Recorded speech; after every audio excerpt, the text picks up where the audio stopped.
The devil has warned me. If I tell this story, he will burn my house down. A story hidden for centuries, known only by a chosen few. A secret that will restore spiritual balance to the world. Am I worried? Hell yes. Am I going to keep quiet? Hell no. Hi, I'm Lori Paris, and welcome to the She Life interview series that we've just started. Today, I'm joined by Frank Pullia. He's an author, coach, and Hi. community. Hi, Frank. He's an author, coach, and community leader whose work has helped individuals and organizations find clarity and purpose in uncertain times. Frank's career spans corporate management, public service, and decades of mentoring others in leadership and personal growth. He served 3 terms on Thunder Bay City Council and has devoted his life to understanding how energy, intention, and integrity shape not only our personal lives, but the health of our communities. He's also a black belt in Shotokan karate and a lifelong student of the mind-body-spirit connection, which he calls karate do, a way of life that integrates discipline, awareness, and purpose. Frank's upcoming book, The Art of Life Management, draws from both ancient wisdom and modern strategies to help people live with focus and compassion in a post-COVID world.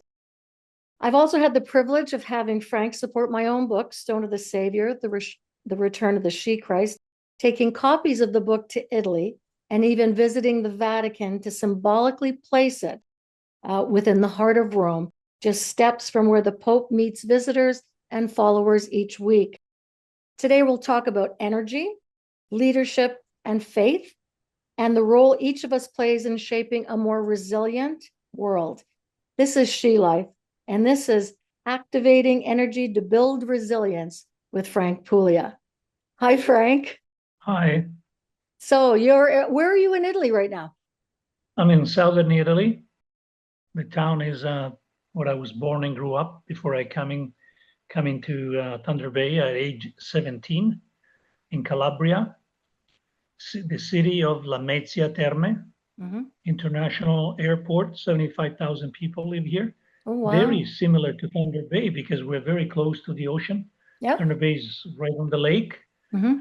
And we have a lot in common. This was 3 towns coming together to become a city, almost at the same time that Thunder Bay became a city by the amalgamation of Port Arthur and Fort William. Oh, wow. So a lot in common. Yeah, so we're going to get started on this interview, and I'm happy you moved to Thunder Bay. I witnessed when you were a city councillor. I watched a very balanced city council with integrity. And when I was looking at your website last night to prepare a little bit more for this interview, I saw how you balanced a budget. You came out of the hole, and for several years, you had the city budget balance. So congrats on that. But let's get More going. than balanced, that we actually we were saving money. Wow. And putting them in reserves. So we replenished the reserves, and a lot of people were saying either you have to cut services or increase taxes. No, absolutely not. No. There's a third way called collaboration and finding waste and finding efficiencies, and we were able to do that. Yeah, and with that reserve fund, that healthy reserve fund, and it is healthy today, it gives the city of Thunder Bay a great credit rating, and they're able to do amazing projects that not a lot of cities of this size can do. But you and I could talk politics all day. Yeah, exactly. We're not here for that. So we're going to get on with this. So pays in. Yeah. So you've lived a remarkable life of service and leadership, and I've witnessed that myself. I've seen you show up for events at 7 p.m., small events for a single mom after you've put in a whole day of work. You could barely keep your eyes open, but you would show up, you would speak up, and that's where a lot of my respect originally originated for you, was doing that for the littlest of people, what I would consider somebody that, probably wouldn't expect to get your attention, and you would give that to them. So how did your early experiences shape the work you do now? Well, as a first generation immigrant, I had to have a clear vision and the desire to do what I did, to leave my hometown, to come to Thunder Bay without speaking the language. I had relatives over there, but I didn't really know them that well. So that wasn't easy, and that shaped a lot of my future endeavors in the way, mostly because I had to find who I was in relation to what I wanted for the future, other than helping my family, nine of us siblings and parents at the beginning. And when I was working during the day, I was going to school at night, thinking also about my own future. So do you feel And I like was these, able to, so do you feel like these go ahead. experiences of not speaking the language, seeing the city of Thunder Bay from a different perspective, helped you find a bit of humility? Like what feelings did that bring to you when you were walking Well, around a city as a stranger? exactly. You start from nothing Mhm, and you want to build something. You have to learn very quickly how manifestation works. Now everybody's into manifestation. mhm. At that time, we didn't use that. I just knew what I wanted. When I was 18, I wrote down a piece of paper that I found last year going through some boxes, what I want to achieve by the time I'm 60 years old. On Okay. one piece of paper, just the main timelines, the key things I would like getting a degree in business, bringing the family over to Canada, Mhm. buying a house and paying that off, traveling, the key things. And I was happy that I was able to achieve just about all of them and more. In many areas, I did more than I thought I could or that I would be able to, because when you're on your own, working and going to school at night, it takes a long time, a lot of discipline, a lot of dedication. And the key thing when we talk about, motivation and things, I think discipline is key. You got to be motivated, but if you cannot sustain, it's not, otherwise it's January 1st every day. You keep making commitments, and then by the second day, they're gone. And you got to have the discipline to stay, to envision your future, Yeah. see your goals take shape and stay the course. And like the Japanese say, continuous improvement practices. 1% improvement every day. You'll be amazed how much anyone can accomplish in a year. Yeah. A Personally, simple concept. yeah, personally, I set 5-year goals. And then at the beginning when I did it, it was simple. It was take singing lessons, buy my first home. My first home had 14 holes in the roof, but I bought my first home, and I didn't put parameters on these achievements. I just said do it. I also said, buy chickens. So and then after the 5 years, I said another 5 years. I still do that. So the last one I did had start a podcast, with interviews on it. And you just Yes, every yeah, day that's work the way it towards works. it. And like you said, manifest it. So I want to start talking about that, activating this energy that you talk about to build resilience. And you speak about discipline. So what does that mean at a human level in our lives? I think you just started to speak about that a little bit, so how would somebody go about that? Well, resilience means, to me, has different meanings. Staying the course, to persevere. Mhm. I use that term because I learned that in my karate training and in my book, The Art of Life Management. I rely a lot on the ancient wisdom of the karate do, which is a way of life. It's not the technique that's going to make you complete as a human being, as a person, but it's balance, the balance and integration of body, mind, and spirit.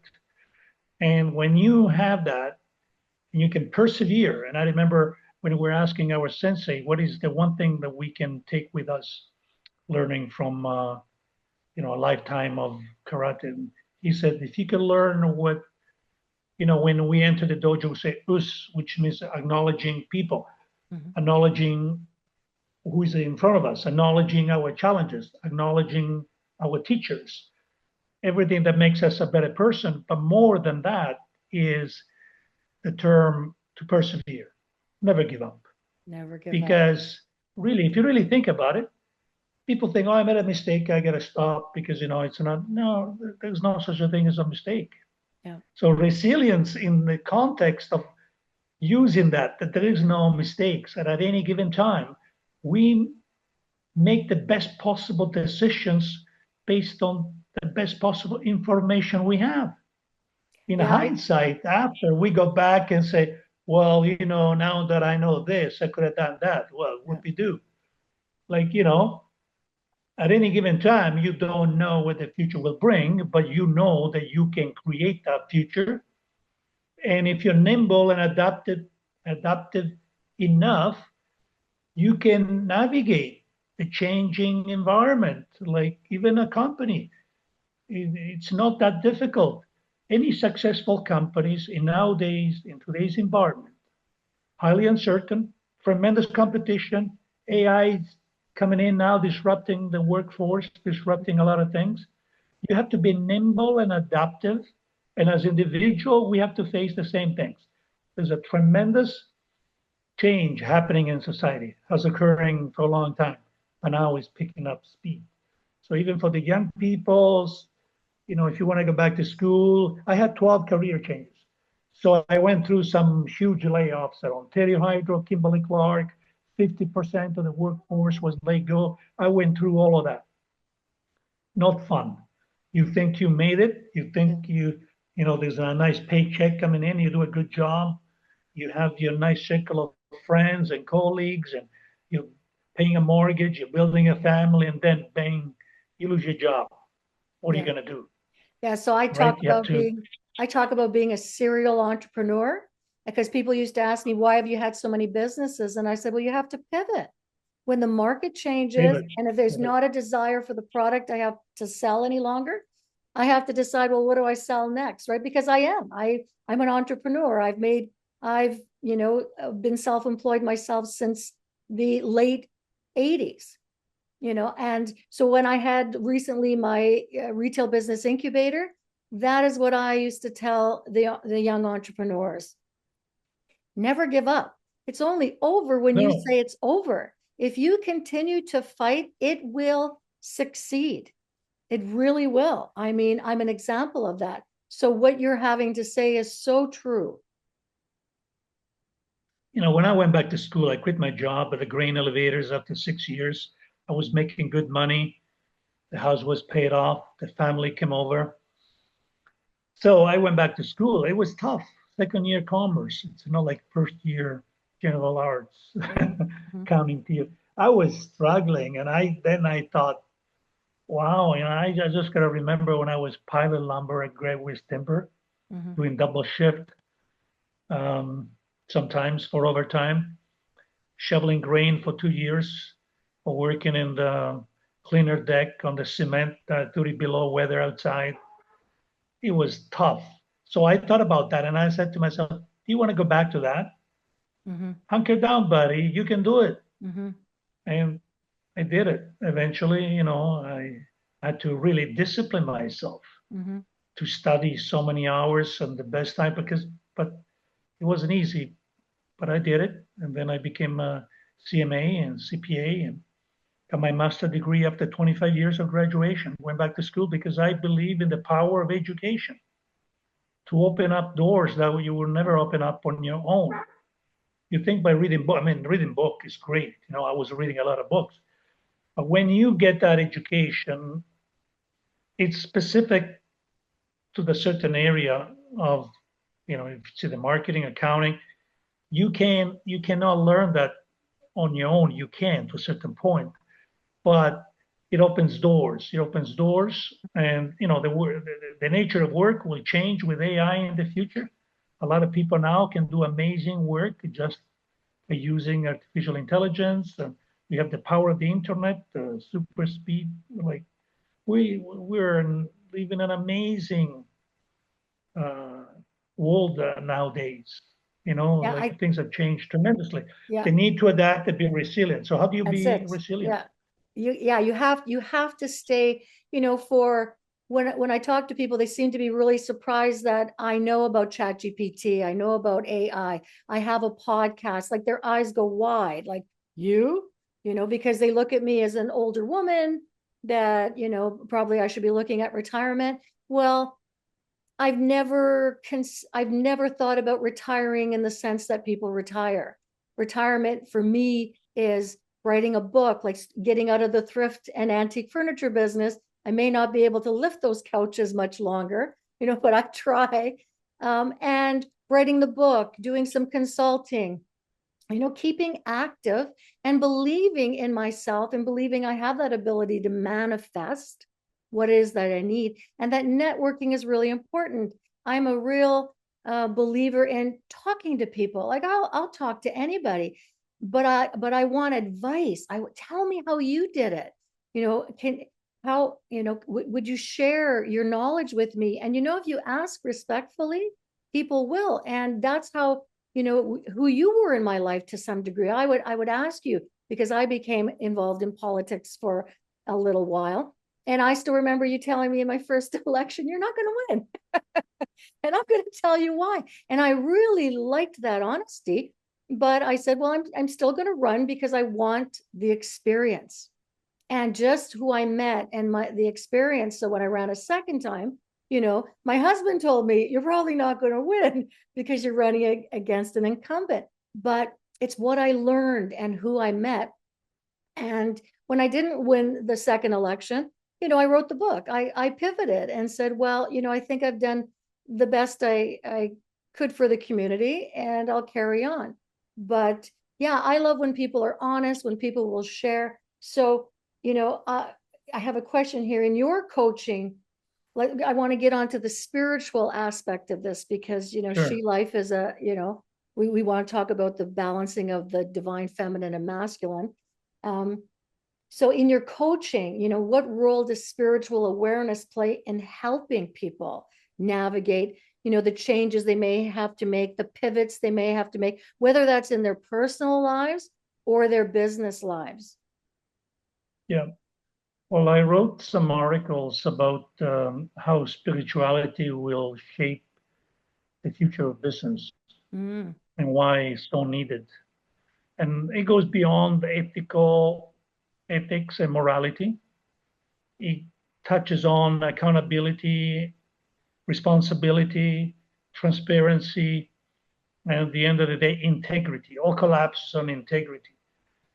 For the future, we're going to need leaders that encompass all of those qualities, especially in politics, in business, everywhere. But we need to start where we can, in our own homes, with ourselves. Because I encounter way too many people that point fingers and always complaining, but they are not willing to do anything about changing what they can change right. themselves. I learned to tune it out. I wanted to know everything, what's going on. But now you learn with age and wisdom. To me, wisdom is an accumulation of knowledge. As you acquire knowledge, if you don't learn from that, you just getting more knowledge and more data, information, knowledge. Wisdom comes when you take that knowledge, data, information, and make things happen in a positive way for yourself, your family, for others. That's wisdom. So if I can tap into the wisdom of the ancient martial arts about how to have a fulfilling life, first of all, you got to have your mind, clear mind. You got to take care of your body because right nowadays with the stresses and COVID taught us a few lessons. If your immune system is strong, you have a better chance of surviving whatever is going to come down the pipe next. And then spirituality. To me, spirituality is more important than the other two because I see life, if you want to have a strong, balanced life, you need a tripod. You need three legs, not two legs. You're going to go like this, 3 legs, strong tripod. And the part that's missing, that very few people talk about, is the spiritual element, spirituality. Very few people want to go there. But I am optimistic that now we're seeing the beginning of some amazing changes in society and between with people who are asking, who am I? Why am I here? What's my role? How can I have a good life?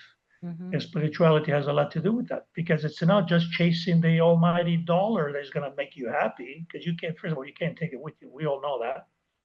Well, I don't want to get And into, not to I just want to interject a little bit too, because that was kind of my, what was happening to me, as people were saying, oh, my passion was selling thrift furniture and antiques and collectibles. And then my book came out, The Stone of the Savior, The Return of the She Christ. And I said, my passion is spirituality, my spiritual life. I says, and that is what has given me hope and the belief in myself to do what I've done in my business life. And it has, become very successful. I will retire with a pension because of my business, a personal pension for myself and my family because of the efforts I've made. But I said, I succeeded because I truly believed I had that spiritual support. I had the support of the Creator, right? So and I want to clear a point. I don't want to give people the impression that I'm against having a fulfilling life, making good money, have a good quality of life. No, not at all. No, I like Part my of the money. balanced lifestyle. Yeah. The trick is not to make that the end goal. It's Yes. not an end in itself. It's a means to an end. It's a means to a better life. Yeah. I But love if what you I cannot do. have a better life and you have a lot of money, then you haven't really accomplished Yeah. much. So we need to, to me, that's the concept of idols. You need to know who you are.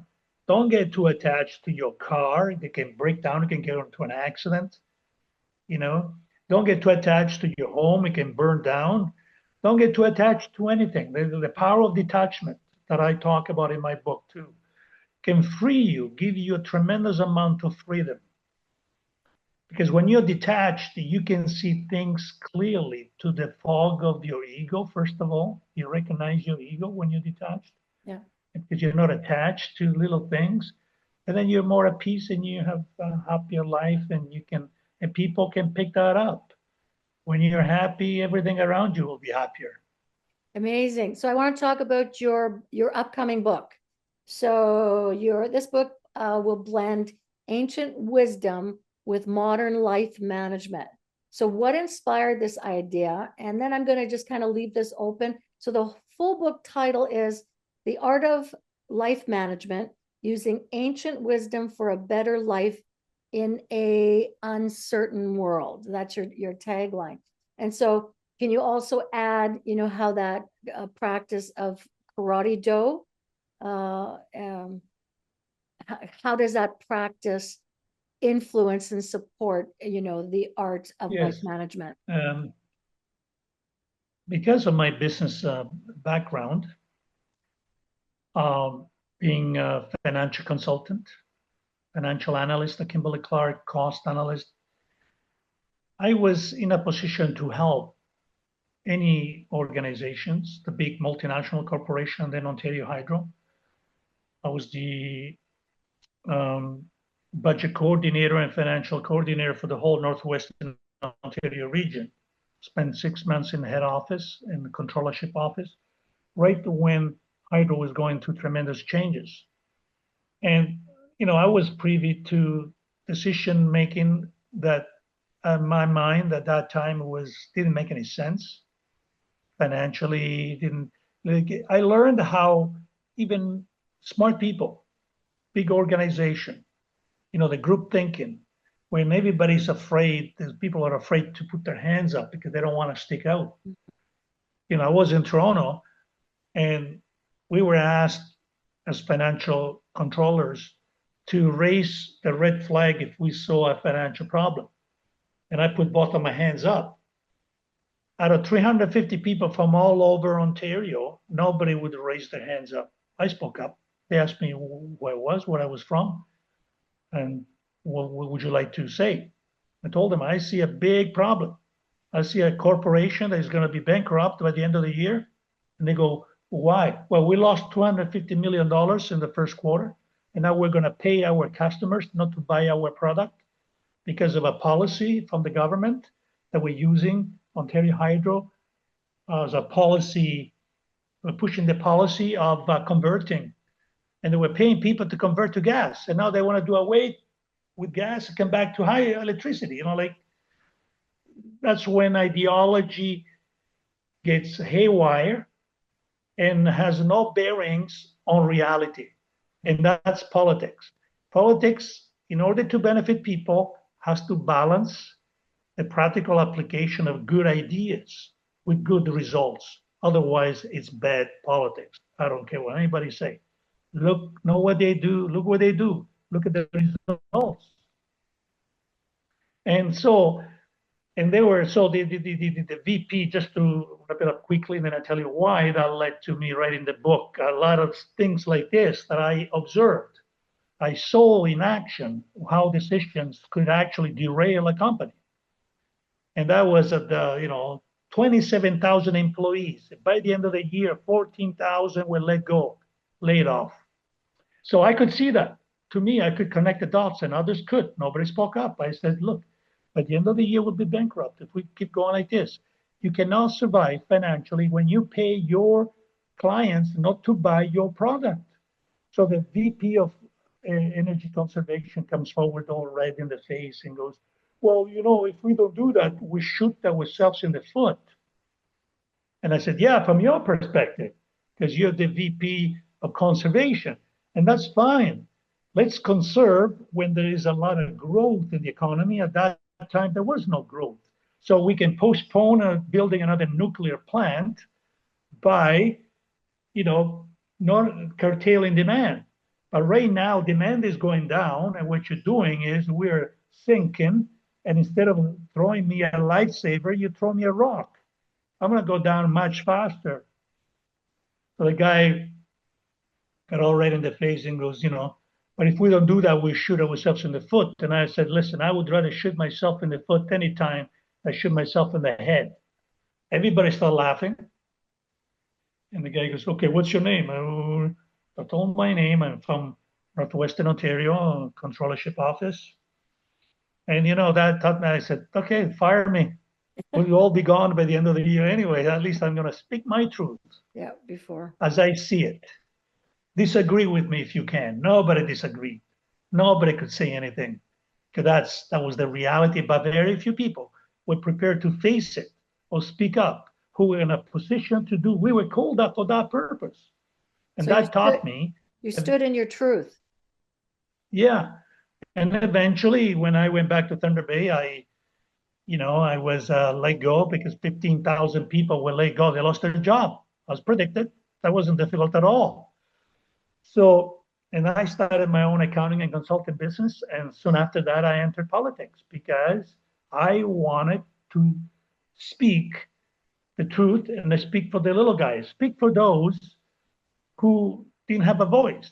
Because my formal training in accounting, finance, and all, the master in business administration, and the experience of working from multinational corporations to public, with Ontario Hydro and small, medium-sized enterprises, I felt that gave me that insight that could help people in business, people in their own personal lives.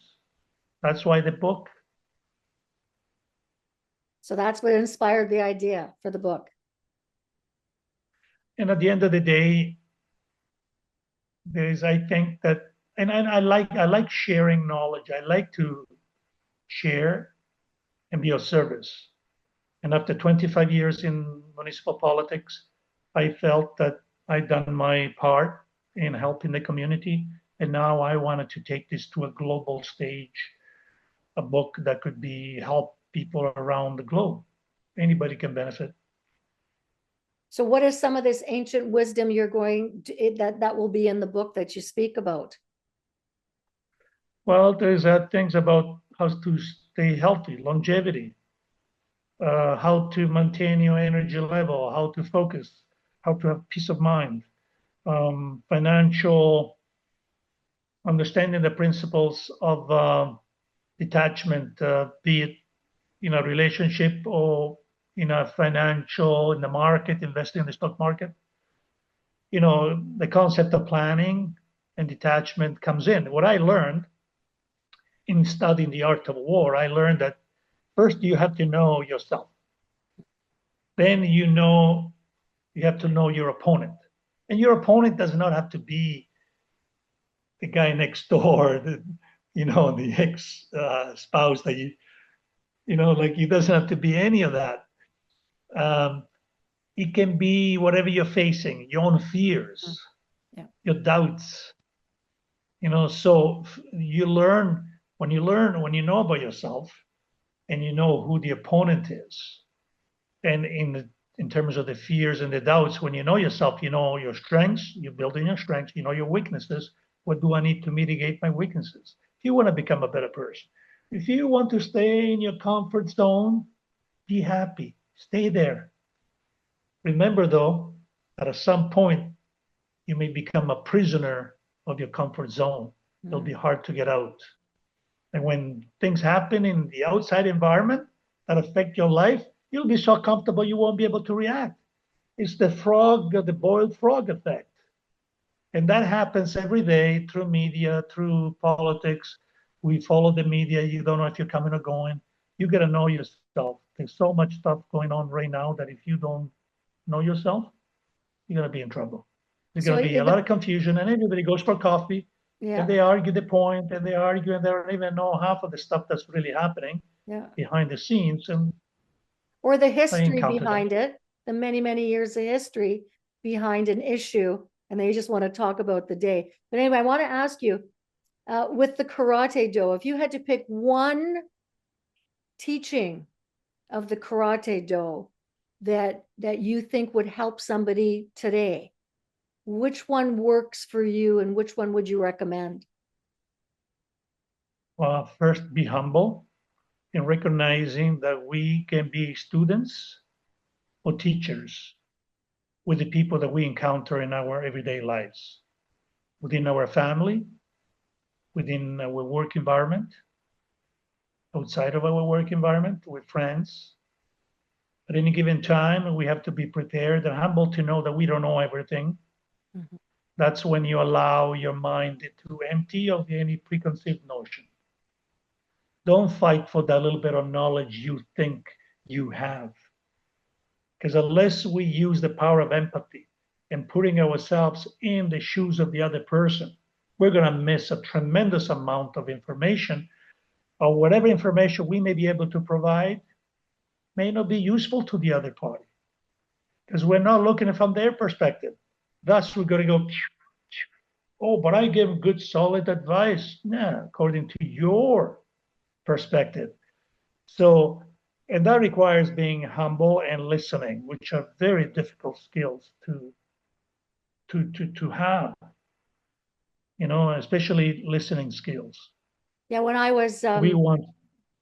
yeah, so when I was hanging out with the Theravadan Buddhist monks, when I lived in Nalalu, they have a monastery on Devon Road. One of the things they taught me was a meditation where you're just silent and you're watching all your movements. And what they tried to teach me was when you're just so busy in your life and so busy with yourself that everything that you need passes by you in a day.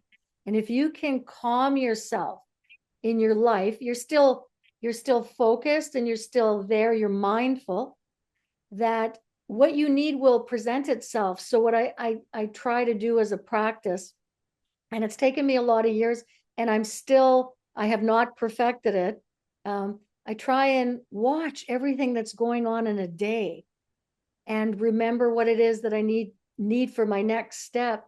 And that person or that thing will present itself if I can slow down enough to catch it.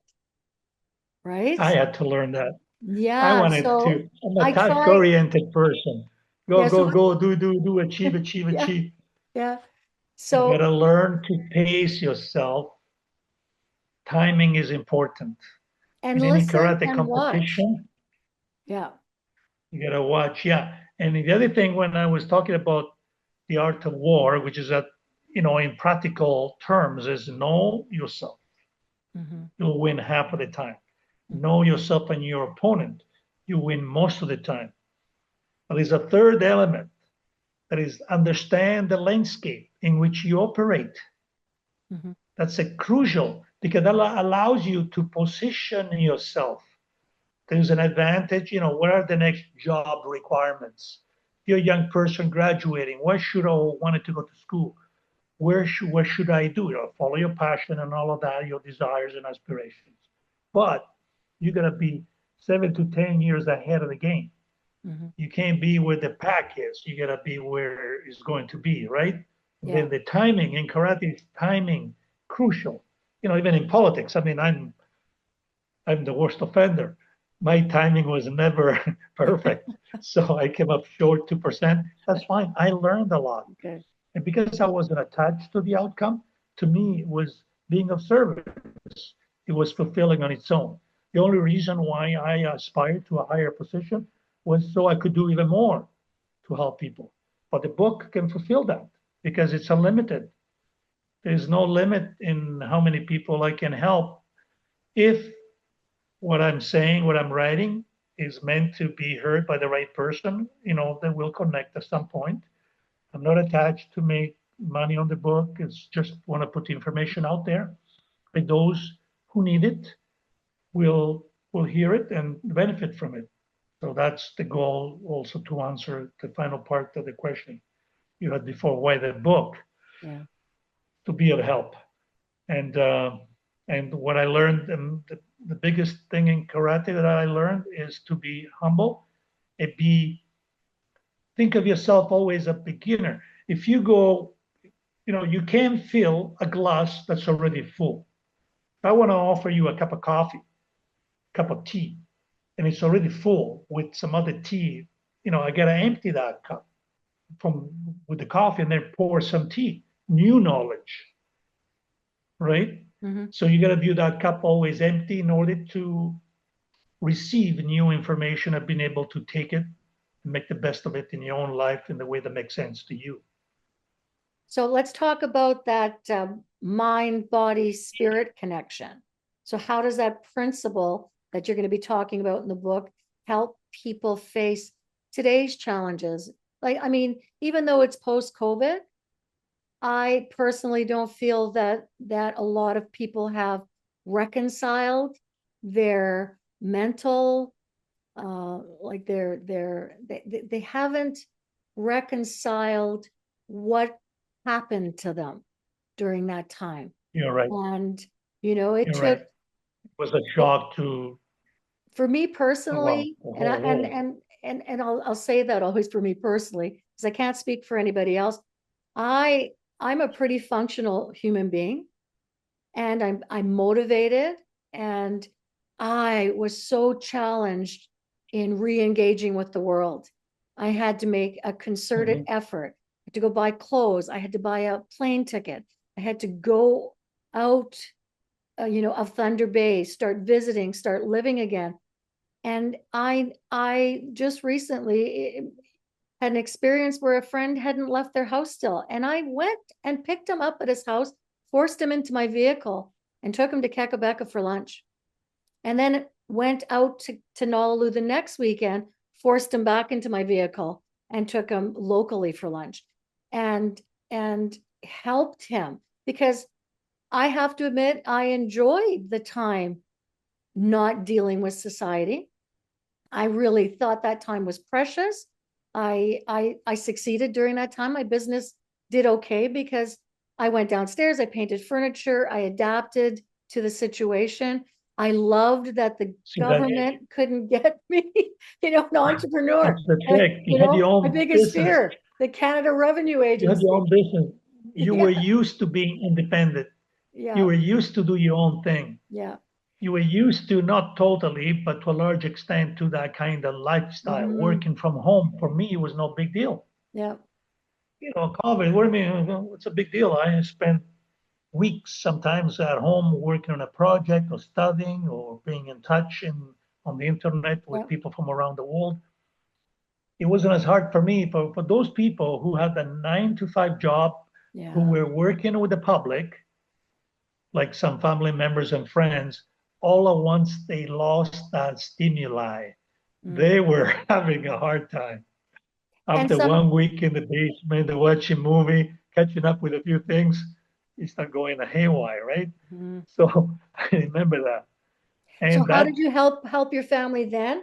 And like I said, how how do we get and they're still stuck. There are people still stuck in trying to well, re-immerse themselves into a world because they became, for me, they became very aware of how the world really operates. And a lot of people don't want to rejoin. So how do they get right. balance? How do Then they balance that's that? fine. Yeah.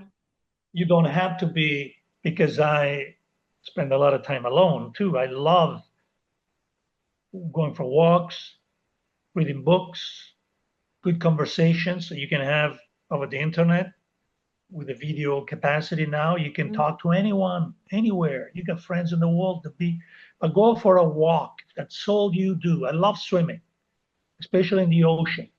That's super healthy, right? That's all you do. You're going for a walk and you do some breathing techniques. Okay. Now there's a lot of consultants out there about that breath, the breath of life. Well, in karate, when we had to prepare for competition, that was essential. You had to control your own body, your mind, and your spirit, or you don't go in. Because, there's a punch coming at your face 100 kilometers an hour. You better not blink. You have to be in total control. Mhm. So breath was the key for us. So that led to proper relaxation techniques. And, that was stayed with me even when I wasn't even training or competing, or, do a bare minimum to stay healthy through the breath. Go for a walk. And as you walk, breathe in and breathe out and count. Start with 4 or 5 as you breathe out in your mind, and breathe in 4 or 5. Then as you get in better shape, go all the way to 10. Within less than a week, you'll be amazed how you'll be relaxed, Mhm. because that breathing as you walk forces you to time it. Swimming is more challenging because if you don't know how to swim, that's more challenging to control that breath as you swim. But walking should be natural. If that's all you do, that's all you take away from this, it can change your life. So, because the oxygen it nurtures it in, if you have a good diet, the oxygen is what brings all the nutrients to your cells, and that gives you the energy you need to accomplish the goals in your life. Remember, there's also physics. A body in motion wants to stay in motion. If you start sitting down and watch TV and work that, remote, ain't gonna go. Yeah. It's not gonna help you in the future. Not gonna help you at all, because it has been demonstrated to testing at the physiological level, neurological level, of Olympic athletes who become a couch potato and in less than 3 months lose 80 to 90% of their physical capacity. A 30-year-old average Canadian in good shape can beat an Olympian who has become a couch potato. So consistent training can allow you to navigate life's challenges in the most optimal way. So all you do is walk and breathe. It helps you tremendously. Wow. So Also, physically, mentally, and spiritually, because breath opens up channels that we're not even aware of yet. so before we get into the final 15 minutes of our interview, when can we expect to see your book? I was hoping to have it done before Christmas, but I'm in Italy right now, and I bought a country home that happened to have some olive groves abandoned. Surprise, surprise. It was on sale for 2 years. I'm going, there's a lot of work here, has been abandoned, but I don't mind work. I enjoy it. And now I'm making olive oil this week, and it's going to keep going for 2 more weeks. But we'll see it by Extra early virgin next olive year. oil. Pardon me? We'll see it by. So the book has to wait because I'm doing the renovations on the house and enjoying myself taking advantage of an experience that I never had in my life before. I made wine, but olive oil, we used to pick them with my grandfather when I was a kid, but never really did it myself from beginning to end. So the book will have to wait when I come back in the spring, probably in the spring. Okay. In the spring. Okay, so we're gonna get a little bit more spiritual. And Yes. we're going to, so this portion's about faith and shared purpose. So you took my book, Stone of the Savior, The Return of the She Christ, with you to Italy and even to the Vatican. We have a video to prove it. Tell me about that experience and what inspired you to reach out to me and suggest that you would do that with my book. I have to admit it surprised me because you are Roman Catholic. And my book does challenge the Vatican in some ways, in lots of ways. So what inspired you to do that? I'm raised Roman Catholic, but I used to challenge the priest when we had 2 hours of a religious education in up to grade 8. After grade 11, after grade 8, I didn't do that anymore. I remember challenging the priest because they wanted obedience. They wanted, we challenge. I would ask something, and they say, "Oh, that's the mystery." A mystery. To me, I said to the priest at that time, I remember vividly, the approach of knowing thyself to reach God, which is the Gnostic approach. It's much better than your approach. That I have listened to you. We don't have all the answers. And therefore, and also when I was reading the Bible, and to me, that the key point of when Jesus said the kingdom of God is within you. So why would I go outside to look for it when he said it's within us? We're made in the image of God. We have the divine spark. So those fundamental concepts have stayed with me, and I expanded on those a lot through my life. Also, as a result of some spiritual experiences, quite dramatic, that I will talk about it in future books. I already have the title, The Freedom of the Spirit. The Spirit is free, is not constrained by anything or anyone, including religious institutions, and they hate that. The Spirit is totally free. So, and it's up to each one of us to go back in and remember who we really are, because we have the spark of the divine. And so there's no separation at that point between divine masculine and divine feminine. They're the separate faces of the same coin.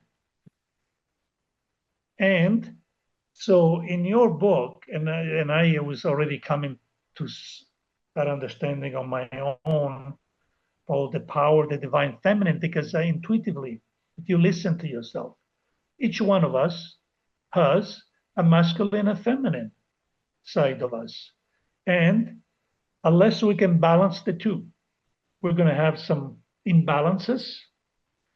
And as the law of physics will require, if you have an imbalance, physiology at the physical level in a competition, you're going to fall prey to all kinds of adversities in your life because you're out of balance, either physically, mentally, or spiritually.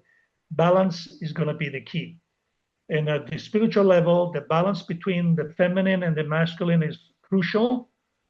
And Jung touched on that. And he called it the shadow. You have to go in and understand thyself, know who you are.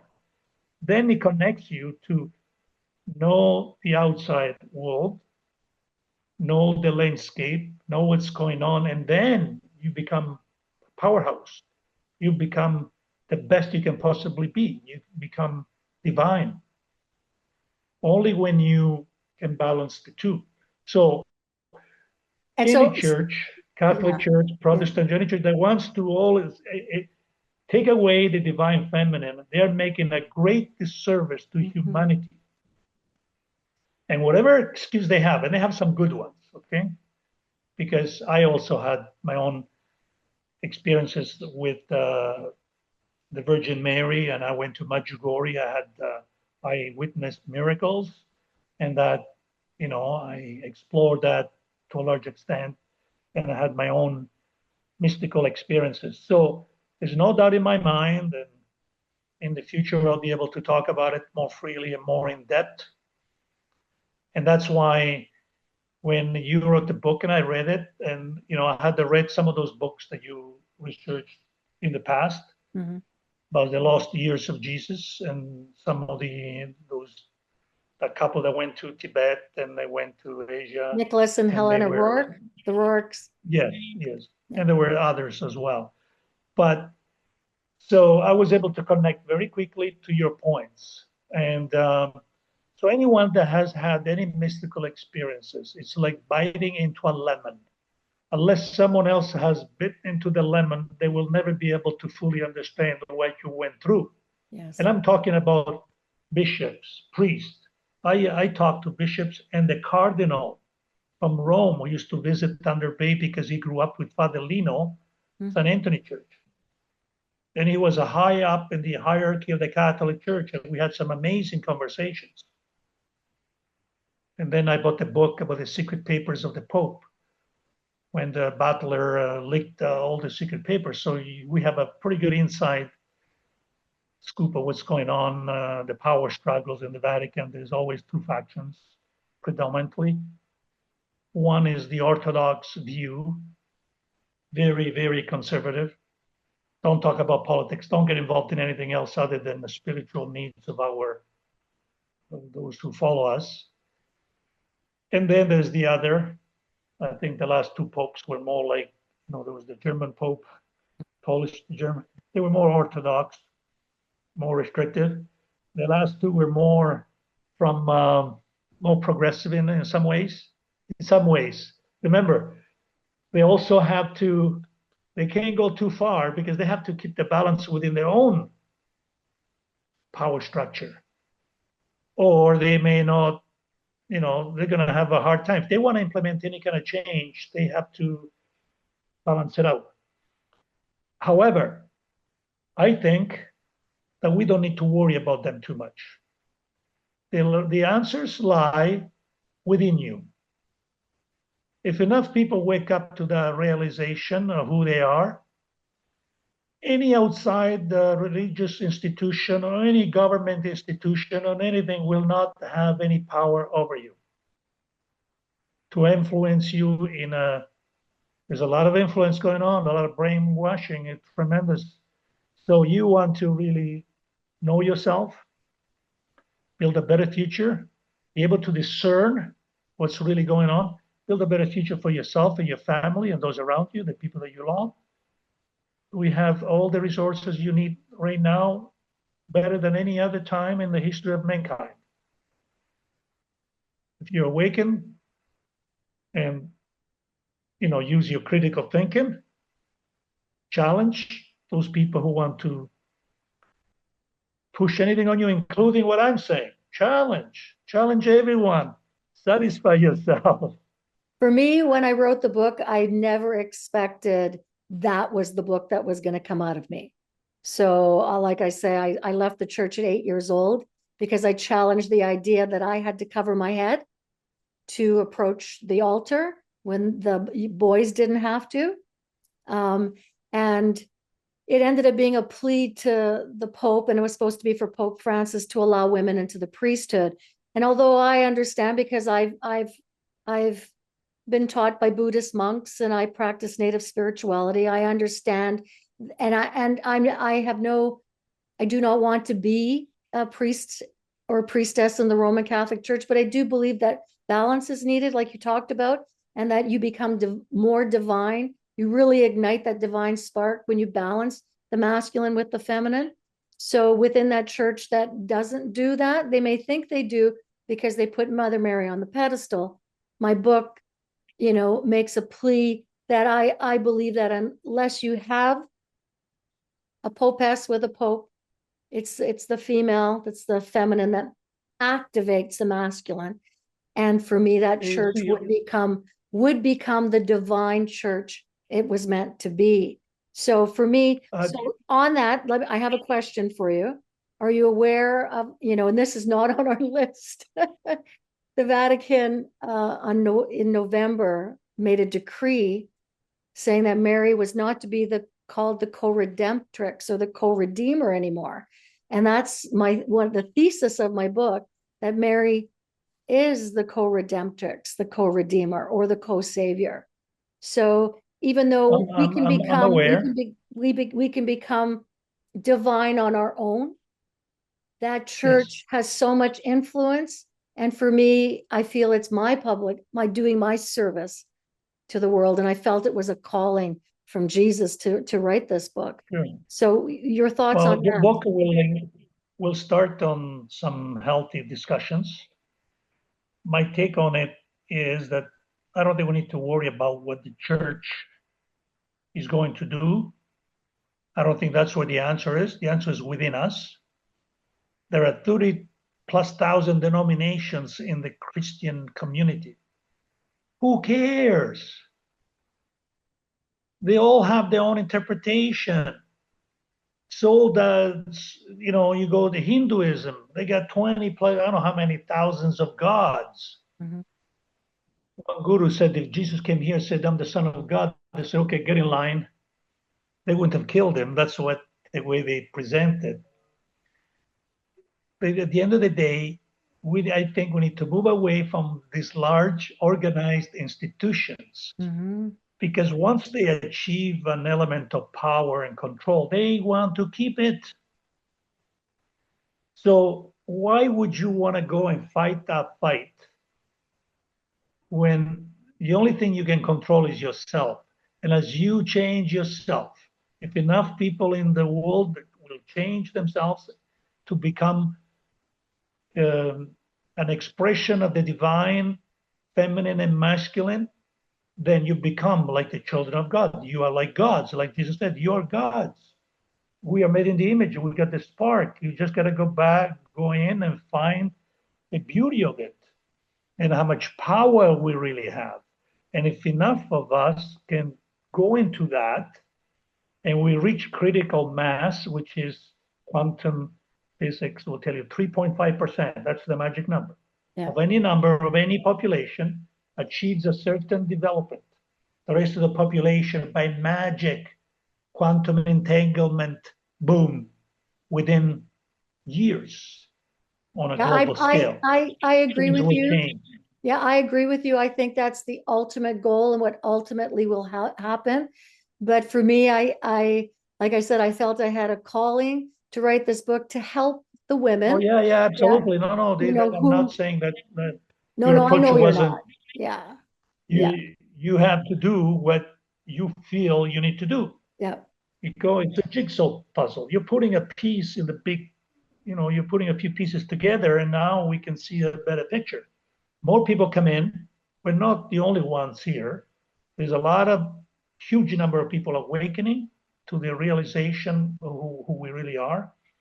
And they are transforming their lives and the lives of others. And we're not talking about making money, career. We're talking about from the inside out. Because the outside is going to reflect what's on the inside, always, as within, so without. That's a universal law. It doesn't matter if somebody agrees or not. It's like the sun comes up from the east unless, we're going to have a other catastrophic problem, Mhm. the sun will come up from the east, the universal law. So people can argue all they want. To me, I found some answers. I'm going to explain them in a lot of detail, as much detail as I can provide why I think in a certain way. I'll talk about my experiences in the future in the book. This is just the first book of other books. This one is very practical. You can put into practice the art of life management. You can manage your life in a way that it's easy to do with very good positive results. Like I made mistakes. I like to help people learn from my mistakes and not from their mistakes. So if that's all I can do and I can help one person, good enough for me. That's amazing. And if There's I can help more. one nun, if I can help one nun have a solid argument of why she should be able to be a priest, amazing. Anyway, Frank, that's amazing. My last question was going to be, what could you share your one truth? And I think you summed it up wonderfully about what your insights are. So before you go, and our time is up, I just want to know where you do speaking engagements, and you do coaching, life coaching. Where can someone get in touch with you so that they can, book you to speak at their event or get some coaching? The best way is to go on my website, frankpullia.com. All the contact information is there that you'll be able to reach me and we can arrange something. All the information is there. They can look at my background and experience. And I have a book section where I have already written like 12 articles that cover quite a bit of the topics, quite a few of the topics. And if people feel that there's something there that can help them and they want to expand on it, send me an email. Okay, so I'm going to give you the last word on this interview. So what last thing would you like to say to our viewers? One last comment is nothing is impossible. You have no limitations. Remember, I used the example when I was very, very young. I was trying to learn how to tie my shoelaces. It was hard. It took me, I don't know, a week.